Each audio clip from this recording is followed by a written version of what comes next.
नमस्कार दोस्तों, मैं आप सभी का अपने चैनल पर स्वागत करता हूं।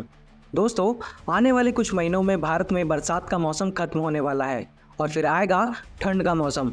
उत्तर भारत और दिल्ली के आसपास के क्षेत्रों में उस समय में न्यूनतम तापमान 5 डिग्री सेल्सियस का रहता है और ऐसे में लोगों के लिए अपने घरों से बाहर निकलना तो दूर, अगर घर में भी नंगे पैर ज़मीन पर पड़ जाएं तो ये समझिए कि जान ही निकल जाती है।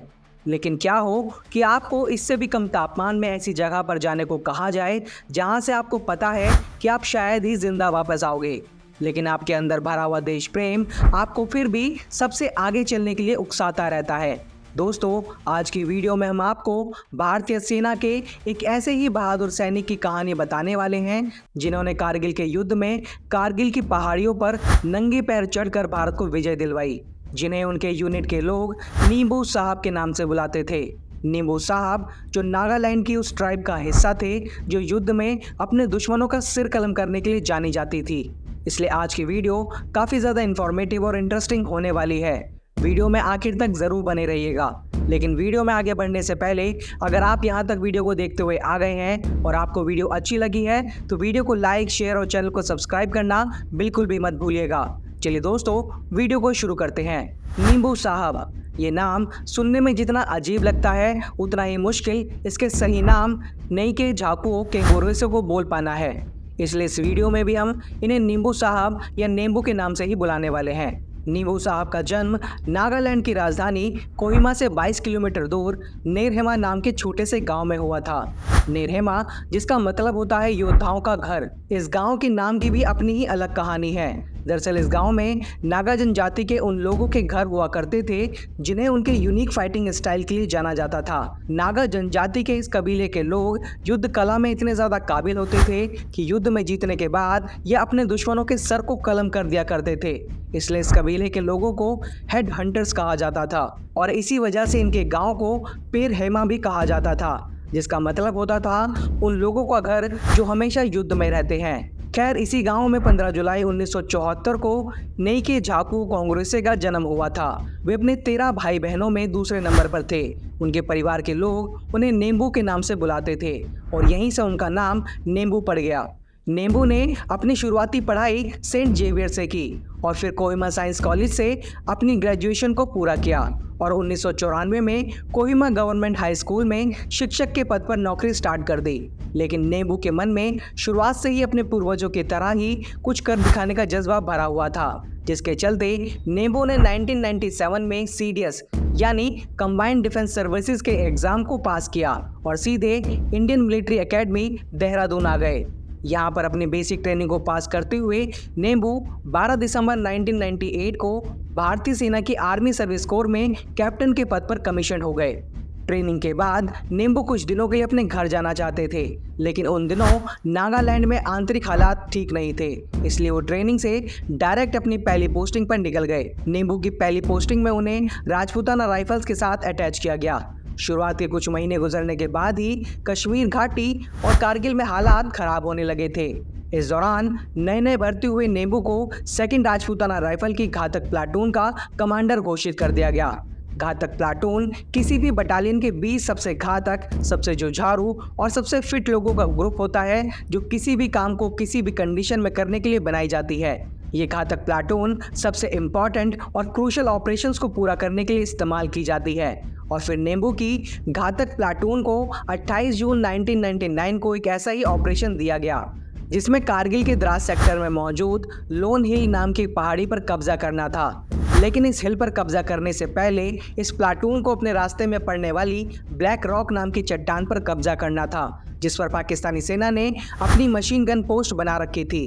लोन हिल पर कब्जा करने के लिए पाकिस्तान की इस पोस्ट पर कब्जा करना बहुत ज़्यादा ज़रूरी था, लेकिन पाकिस्तानी सेना की तरफ से हो रही हैवी फायरिंग के चलते इस चट्टान पर चढ़ पाना ही बहुत मुश्किल था।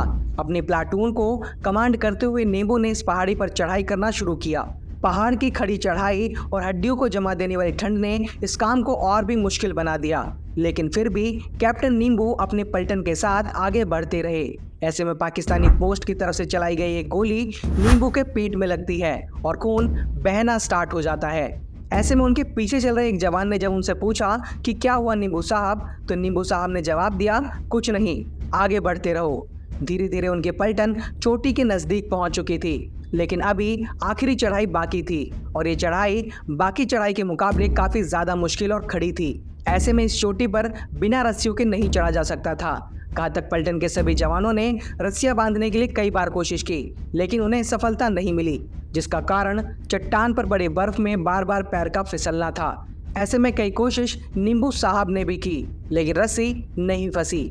अब नींबू साहब ने खुद ही उस चट्टान पर बिना रस्सियों के चढ़ने का फैसला किया, लेकिन जूते पहने होने के कारण पैर बार बार फिसल रहा था और पेट में लगी गोली से खून भी लगातार बह रहा था, जिससे नींबू साहब की पकड़ और भी कमज़ोर हो रही थी। ऐसे में अगर किसी और देश के जवान होते तो शायद पीछे हट जाते, लेकिन नींबू साहब ने अपने कबीले के लोगों से पीछे हटना सीखा ही नहीं था। बार बार जूते फिसलने की वजह से नींबू साहब परेशान हो गए और उन्होंने अपने दोनों पैरों से जूते निकाले और बिना जूतों के ही पहाड़ी पर चढ़ना शुरू कर दिया। -10 डिग्री के तापमान में पैरों को जूतों से बाहर निकालना काफ़ी खतरनाक हो सकता था।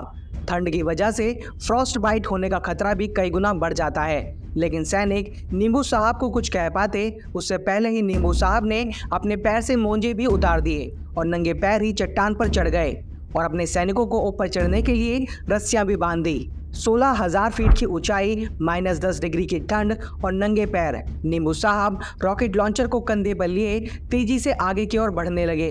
अपने रॉकेट लॉन्चर से नींबू साहब ने 7 पाकिस्तानी बंकरों को अकेले ही नष्ट कर दिया।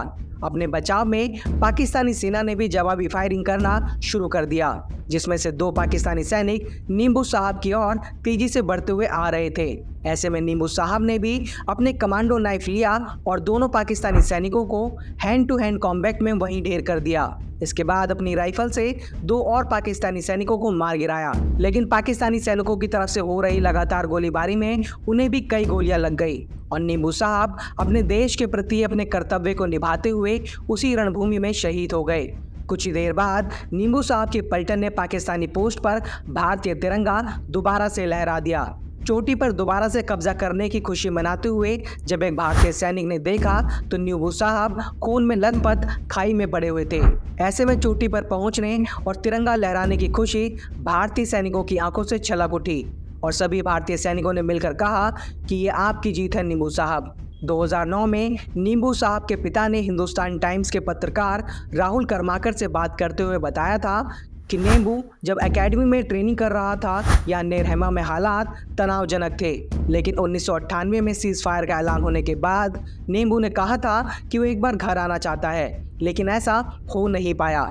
रणभूमि में अपने अदम्य साहस और पराक्रम को दिखाने के लिए कैप्टन नेइके झाकू कैंगरू से या कहें नींबू साहब को मरणोपरांत भारत के दूसरे सबसे बड़े वीरता पुरस्कार महावीर चक्र से सम्मानित किया गया।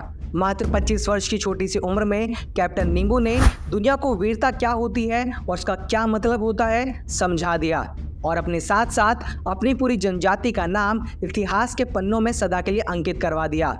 दरअसल भारत की आज़ादी के बाद से ही भारत का नागालैंड राज्य कई सालों तक विद्रोह की आग में झुलसता रहा। नींबू का गांव नेरहमा भी इस विद्रोह में 2 बार भेंट चढ़ चुका था, इसलिए वहां के कुछ लोगों के द्वारा भारतीय रक्षा बलों को कभी भी दोस्त की तरह से नहीं देखा गया।